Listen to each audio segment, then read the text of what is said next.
Stafford Castle was originally built as part of the Norman conquest of England. Following the invasion in 1066, castles like this were constructed to suppress the local Anglo-Saxon population, enforce Norman authority, and control key routes through the countryside.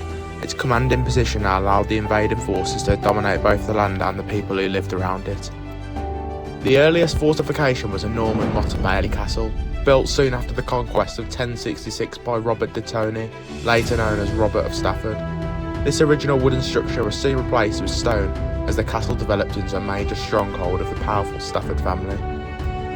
In the late 14th century, Ralph de Stafford, later the first Earl of Stafford, built a new stone keep and battlements, marking the castle's peak of power. Stafford Castle played a role in national politics and conflict. During the Wars of the Roses in the 15th century, its owner, Humphrey Stafford, was created Duke of Buckingham and maintained a large household here. In the 17th century, at the outbreak of the English Civil War, the castle was briefly defended by Lady Isabel Stafford on behalf of the Royalists.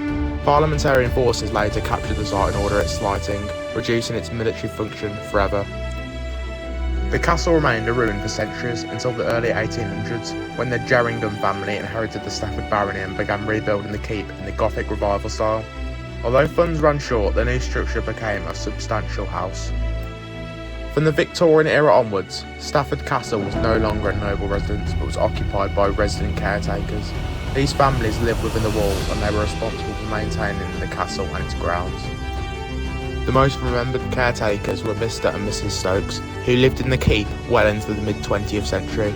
Locals recall that Mr. and Mrs. Stokes welcomed visitors, gave tours of the structure, and even served tea and homemade cakes to guests for a small charge.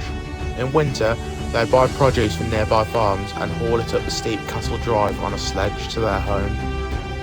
By 1949, parts of the castle had become unsafe, and Mr. and Mrs. Stokes, the last permanent caretakers, vacated the building. After they left, the keep became derelict until it was eventually gifted to the local authority and later restored for public use.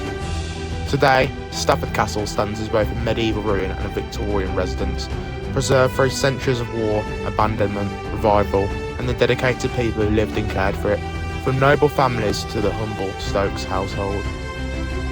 Where soldiers once stood watch, people now walk the dogs and enjoy the open views. The castle has become part of daily life again, used not for conflict, but for leisure and quiet moments.